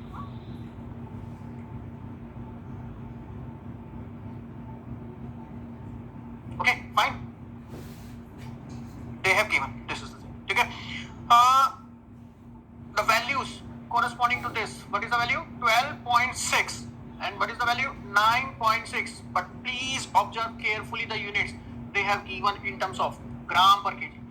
So already I have told you so many times, please take care of units. Okay. What is the capacity of dehumidification in kg per hour? So dehumidification is from A to B. So capacity should be omega A minus omega B. But if you will find out the values from omega B minus omega B, omega A minus omega B, then you will get wrong answer. Why? Read the units in kg per hour. It means you have to find out the answer in kg per hour. So this is 12.6 minus 9.6. Okay. Sorry. This is gram per kg. So first thing, divide with 1000. It is converted into kg per kg into mass flow rate 30 kg per minute, kg per minute, kg per minute. But they are interested in kg per hour into 60. Okay, so 12.6 minus 9.6, 3. 3 3s are 9, 9 6 are 54. So 5400 upon 1000. Okay, so the answer is 5.4 kg per hour. So the answer is B. Note down.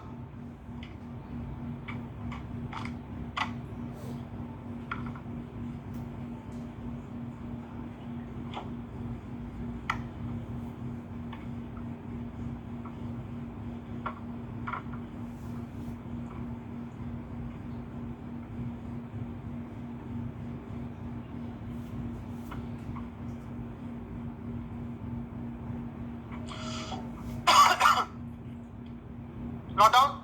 Then start question number 24.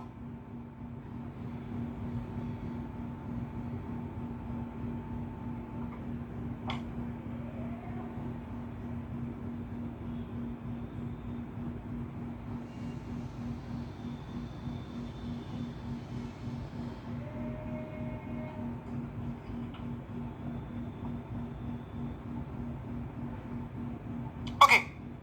Now see, this is a very good question. Which one of the following statement is correct for a cooling and humidification process 1 to 2? Okay, this 1 to 2. This is 1 to 2 is a cooling and humidification. Perfect. Okay, this is cooling. 1 to 2 cooling and humidification. Okay. Next, option A, variable temperature decrease in the process. Option B, total enthalpy increase. The total enthalpy remains constant. It is adiabatic saturation process. Okay. Now, we know that the slope of constant enthalpy and constant WBT line are same, and the slope of specific volume line are different. I have already discussed the important things. Okay, so they have given this WBT slope. Okay, and if you will observe carefully this process 1 to 2, the slope is different. It means the slope for WBT line is like this. Yes or no? Yes. So this is WBT1 and this is corresponding to WBT2. तो मैंने क्या कहा? मैंने कहा कि ये जो WBT constant है, इसका स्लोप इन्होंने दे रखा है, और ये जो प्रोसेस है 1 to 2, इसका स्लोप और इसका स्लोप सेम तो नजर नहीं आ रहा. इसका मतलब WBT लाइन और ये जो प्रोसेस 1 to 2 है, इसका स्लोप क्या होगा? अलग होगा.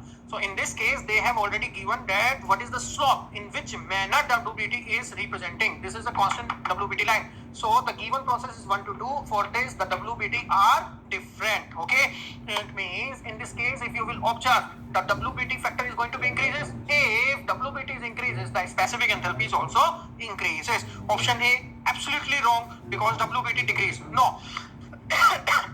Sorry, the WBT is going to be increases. Option B, total enthalpy increases. Yes. So the answer is B. So B is right.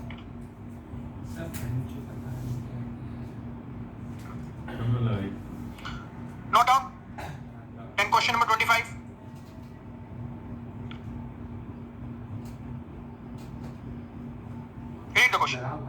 Round the clock cooling of an apartment having a load of 300 megajoule per day requires an air conditioning plant of capacity about. Okay. So suppose if I will take this room, it requires 300 megajoule per day. Now you need to find out what should be the capacity of the AC. So options are given in terms of tons. Okay. What is the basic unit of 1 ton? 3.5 kilowatt. So what I will do, I will try to convert this factor in terms of kilowatt. So 300 into 10 is for 3 kilojoule. Okay. In 1 day, how many hours? 24. How many seconds? 3600. Okay. So just calculate the values. So 300 into 1000 divided by 24 divided by 36. So it will come out as 3.47 kilowatt. So if you will observe the options carefully, so it is approximately equal to 1 ton of refrigeration. Okay, तो आपको आपके room के अंदर कितने ton का AC लगाना पड़ेगा? 1 ton का. Okay, so the answer should be A. Please note down.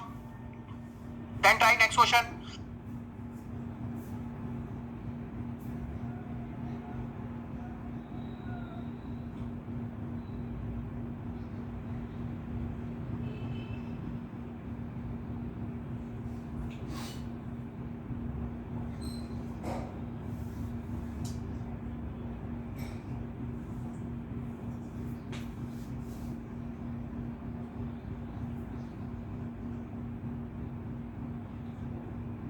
Okay, now we will start our next question. Question number 26. The COP of the heat pump is greater than that for the refrigerating machine operating between the same temperature limits. The COP of the heat pump is greater than that for the refrigerating machine operating between the same temperature limits. Okay, fine. It is right. Now, the refrigerating machine requires more energy for working, whereas heat pump requires less. No, it is wrong. Say it. You already know that between the same temperature limits, the relationship between COP of heat pump and refrigeration is this. So COP of heat pump is equal to 1 plus. So it means assertion statement is right. The COP of the heat pump is greater than that for the refrigerating machine. Right. Now the reason refrigerating machine requires more energy for working. No, because the work input is same. So actually the COP it changes. Why? Because of the desired effect. In the case of heat pump, the desired effect is high. In the case of refrigerator, the desired effect is low. It means assertion statement is right and reason is wrong. So the answer is C. Okay, because you already know that okay, what are the types of statements for the options for the assertion reason. But I will tell, no problem. If both statements are right and there is a proper linking, okay, means the reason statement is the actual reason of the assertion. In that case, option A. If both statements are right separately but there is no link, in that case, option B. If assertion statement is right and reason is wrong, then option C. If assertion statement is wrong and reason statement is right, then answer is D. Okay. So in this case, in this question, assertion is right and reason is wrong. So option is C. Okay. These are the steps. But don't worry, there is no need to remember this. This all information should be given by the examiner. Okay. Now, note down. Then try the next question. Sorry. Now see, question number 27. The efficiency of the Carnot engine is given as 0.75. If the cycle direction is reversed, what will be the COP for the Carnot refrigerator? See here, COP of the heat pump is equal to 1 plus COP of refrigerator is equal to 1 upon efficiency of heat engine. Okay. So you need to find out the COP of refrigerator. The 1 plus COP of refrigerator is equal to 1 upon 0.75. It is given in the question. So COP of refrigerator is nothing. So 1 upon 0.75 minus 1. So 1 minus 0.75, 0.25.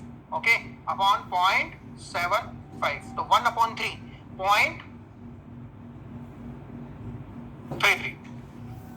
So option B is the right answer. Please note down.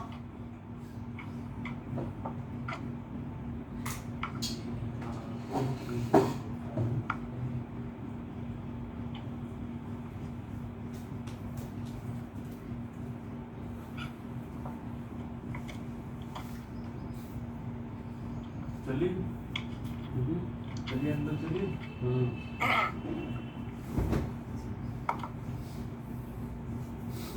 Next question. Question number 28. The power required per ton of refrigeration is N by COP, N by COP, where COP is the coefficient of performance, then N should be equal to per ton. How many kilowatt? 3.5 kilowatt. Okay. We are not solving question number 29 because already you have solved similar type problem in your workbook. If you want, you can check your chapter number 1 workbook, question number 8. Okay, similar type question we have already covered. Okay, so for question number 29, answer will be option C. So there is no need.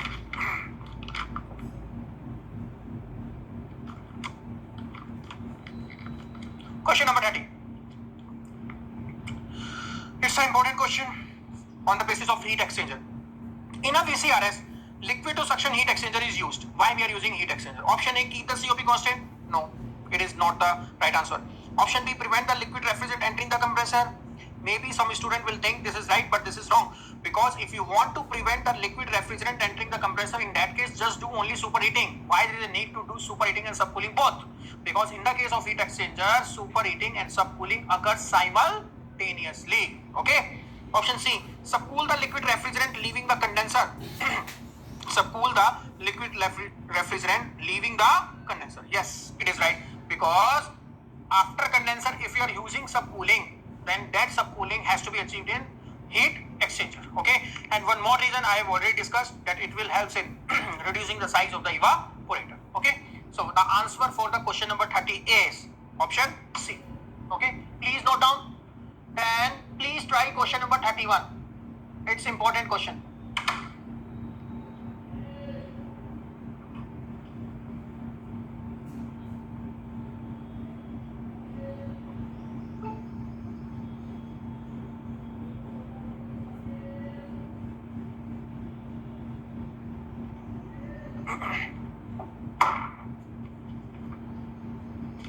Okay, now see it.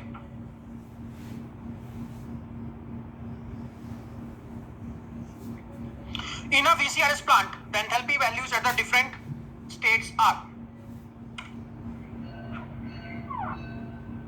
1, 2, 3, and 4. Ideal, okay, means that is we have assumed complete evaporation, saturated vapor, exit of evaporator, saturated liquid at the exit of condenser. So enthalpy at the exit of evaporator is 355, at the exit of compressor is 375, at the exit of condenser is 225, and H3 and H4 are same.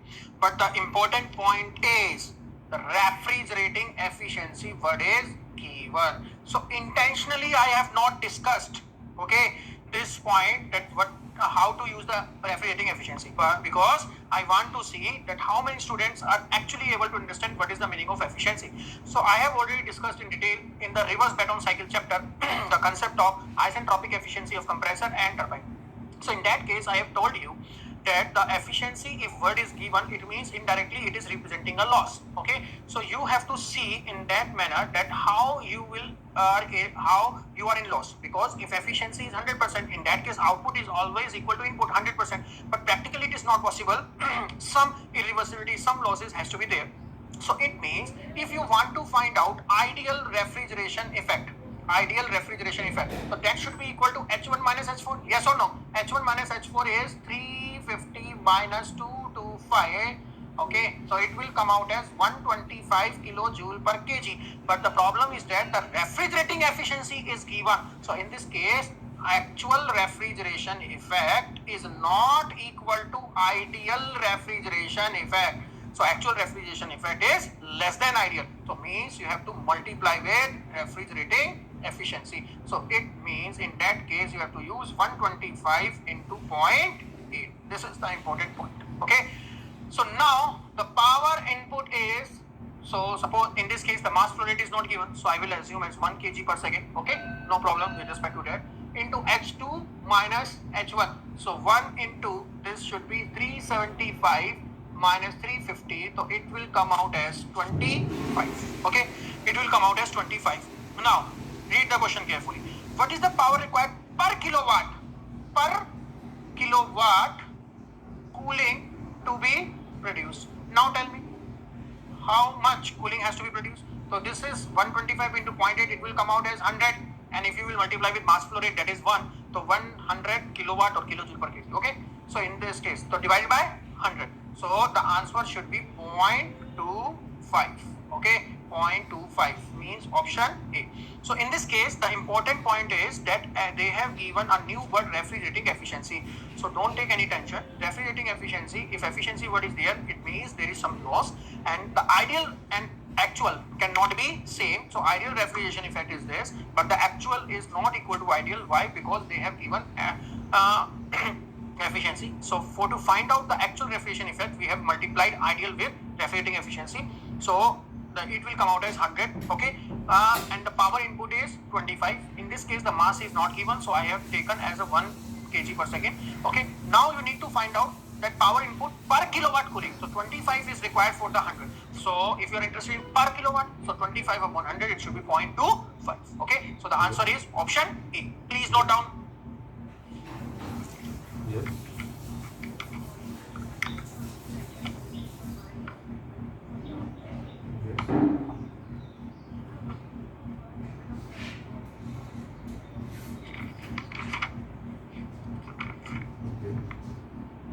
Yes. This is particle now. 2.5. Completed? Yes. Now try the next question. Yes. Yeah. Question number 33. Okay. So it's a simple question, but why I have included in this sheet? Because just to want to show you that this question was asked in your engineering services. Okay. So in the case of engineering services, in the prelims exam, the calculator is not allowed. Okay. So it means you have to solve the questions without the use of the calculator. Okay. But in the GATE exam, the virtual calc is given. So just want to show that you have to increase your speed if you are preparing for the PSUs. Okay, in that case also the calculator is not given or is allowed, or in the case of engineering services prelims, in mains they allowed. Okay, so it's a very simple question based on your chapter number 1. Just you will get the right answer as option D, 18.6. Okay, you can try, no problem. In 34th, if you will see list 1, reversed Carnot engine. Now I want to show you the trick. In some few seconds only you will get the right answer. Reverse Carnot cycle. If you will see the list 2, it should be attached with heat pump. So A should be attached with the heat pump. So now tell me, if A should be attached with the heat pump, so in that case, if you will see the codes, carefully, then from this only you will get option A.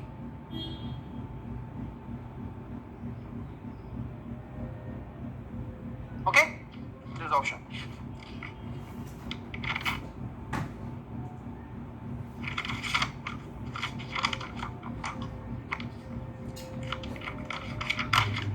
Okay, now question number 35. Consider the following statement pertaining to VCRS, related to VCRS. First, condenser reject heat to the surrounding from the refrigerant, right? Evaporator is absorbing the heat and condenser is rejecting the heat. Second, evaporator absorbs heat from the surrounding to be cooled. Perfect, it is also right. Both the condenser and evaporator are the heat exchanger with the refrigerant as a common medium. Yes, we have already discussed. The purpose of the evaporator is used to absorb the heat. The purpose of the condenser is to reject the heat, and the same refrigerant is absorbing the heat in the evaporator is going into the condenser, rejecting its heat. So means as a common medium, means first, second and third statement are right. Fourth, the amount of heat exchange in the condenser and evaporator are equal under steady state condition. No, this is wrong. If the amount of heat exchange in condenser and evaporator are equal, in that case the work input is equal to 0. So how is it possible? So 1, 2 and 3, okay, are correct.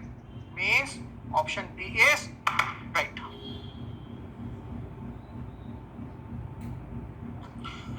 So now question number 36. So I have included intentionally. Actually, this was question from your IAS. Sometimes what they are doing, maybe they will directly pick the questions when you will solve your previous year GATE, engineering services and PSU question. Definitely you will find this thing that the same question is asked in the different years. It means suppose one question is asked in AS, so the same question is asked in different years in engineering services. The same question is asked in different years in the GATE exam. Okay, so that's why I'm again same thing is repeating, that please revise and practice your own questions. Okay, from engineering services also or from GATE also. Okay, so in this case we have already covered the vapor compression and vapor absorption system. Okay, but they have included the steam ejector. Okay, that is used to a device basically used to create the vacuums. Okay, so if you will observe carefully that VCRS is greater than VARS COP and steam ejector is lies between these two. Okay, so I have already discussed the approximately values of the VCRS COP 3 to 5. Okay, in your VRS chapter, if you will see your notes, and its value is 0.3 to 0.5. So for your information, its value is lies from 0.5 to 0.8. Okay, इसकी value लाई करती है इसके बीच में. Just for your information, I have included. Okay, now you can find out the answer, option B. Okay, that is it. Please note down.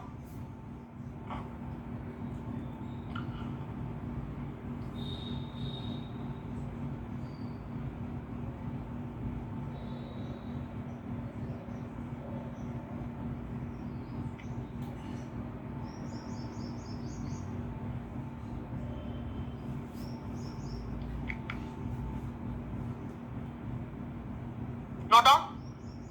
Then try the next question.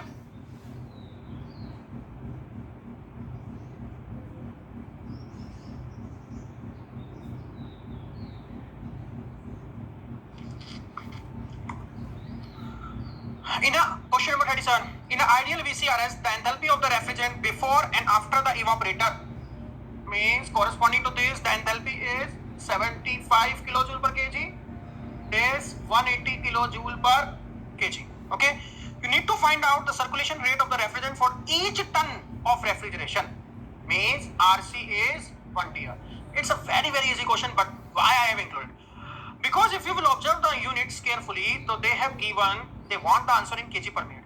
But actually we are using from the last 30, 40, 50 hours, okay, 30 hours, 40 hours, approximately 42 hours, we are using continuously, 1 ton is equal to 3.5 kilowatt. So definitely you will use this H1 minus H4. So from here, you will get the mass flow rate value in kg per second. But they need the answer in kg per minute. So you have to multiply with 60. So in that case, if you are able to recall that what is the conversion of 1 ton of refrigeration directly in kilojoule per minute.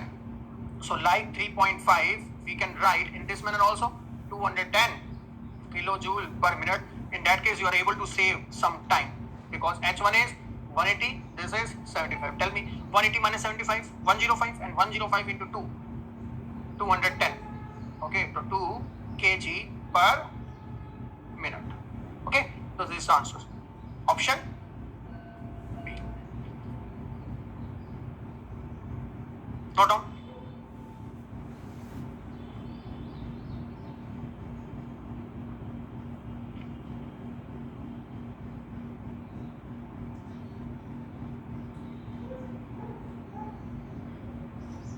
Now come to the next question, 38.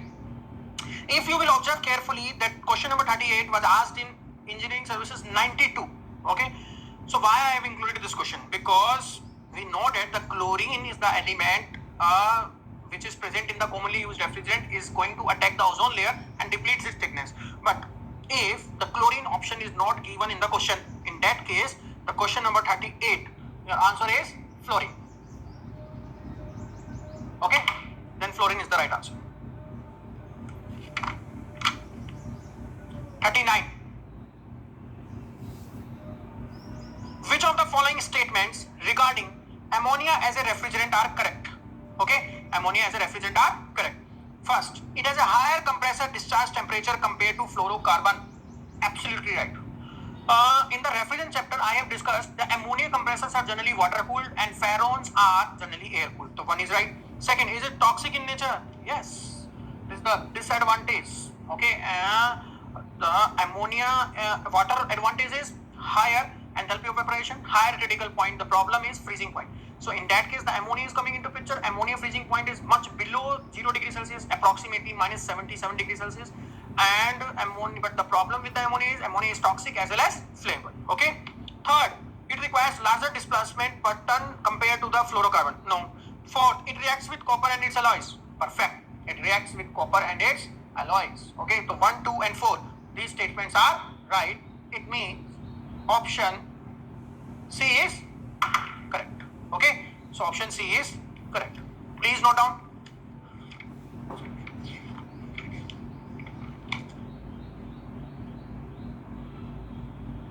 Now dear, thank you so much. Okay. So this was all about your exams and so many questions we have solved. Okay. So but still, if you have some doubt, then you can ask me freely. Okay. On the app also there is an option, but I have given my contact number also, WhatsApp contact number. So on that also you can send me the message, and on the I have given you my Facebook ID also. So on that also you can ask me any doubt. Okay. So related to this subject, this REC. Okay. But for the engineering services point of view, if you will see the last 2 pages, okay, last 2 pages, there is a one term vortex tube refrigeration system, and on the next page steam jet refrigeration system, then thermoelectric refrigeration system. Okay, so these are the very simple topics. These topics are not in your GATE syllabus. So if you are preparing for the GATE exam, so there is no need to cover this topic. Okay, but if you are preparing for the engineering services, so I think 2 to 3 years back, okay, so they have included these topics. So I have given directly in the theoretical form. Okay, so just if you will read one time these 3 pages, then you are able to understand. Even then, if you will face some problem, but definitely I'm sure you will not face any problem. Simple language and simple straightforward statement is given, but even then if you will face some problem, then you can ask me freely. Okay, so this was all about with your respect to your exams. Okay, so just I want to share something, because this is the last day of the lecture. Okay, actually if you are talking with respect to engineering services and with respect to your GATE and with respect to your PSU exam, okay, so actually if you are preparing, so just prepare according to the planning. Okay, so I'm not saying that don't go through the subjects thoroughly, because if you are not clearing the subjects and topics clearly, in that case you are not able to solve the question. But if you are going beyond a certain limit, but that is not required, because if you will read the class notes properly for any subject, and after that if you are able to solve the previous year GATE and engineering services question, in that case there is a wastage. Okay, please try to understand. So now almost for the GATE, especially for the GATE, only few days are left. Okay, so if you will see, almost 120 to 140 days are left. Okay, but in that case you have to cover your whole subjects. Okay, all the subjects is like you have 15 subjects, and for the engineering services definitely you are getting time, but in this case there is a more extra topic like robotics, like mechatronics, okay, like your full GS syllabus. So in that case you have to focus on this also, but in between some PSU's exams will also come, so you have to prepare for that also. So in that case, just my concern is that, okay, if possible, in that case you have to divide properly your time. Okay, because if for a single subject, if you will take a single subject, and if you will able to cover at least your class notes, okay, your workbook section, okay, your previous year, okay, previous year GATE question plus previous year engineering services questions. Okay, so and then you have to appear in the test series also. So now tell me, in how many days you are able to complete this thing, your class notes, your workbook, your previous year GATE, engineering services, and this, at least for the 20 years, at least. If you have time, then you can go for 30 years also. Okay, so it means class notes, workbook, previous year GATE, engineering services, and test series. Then in how many days you are able to cover for a single subject? So you know the answer, that at least it will take 10 to 12, 13, 14 days. So now tell me, if you will cover this thing in 10 days for a single subject, now in the GATE, how many subjects are there? 15 subjects are there. Okay, so 15 into 10, directly 150 days. So I am not against. Okay, so don't think in a negative manner. Okay, because I have also cleared the exams. Okay, so I was appeared in the GATE 2008 exam. That was conducted by the ISC Bangalore. So I was able to clear that GATE exam, and I got the entry in the IIT Delhi, Bombay, Kharagpur, Chennai. In all IITs, I got the letters, final letters, okay, for the thermal and design for the top branches. Then I have cleared almost 13 to 15 PSU exam, because in our time none of the PSUs is attached with the GATE exam. Okay, so the GATE exam is separate, and the PSUs exam are conducting their own separate exam. Okay, so I have cleared those also, and then after that I have cleared engineering services also 3 times. I have cleared. So don't think in other way. Okay, so I'm not against that.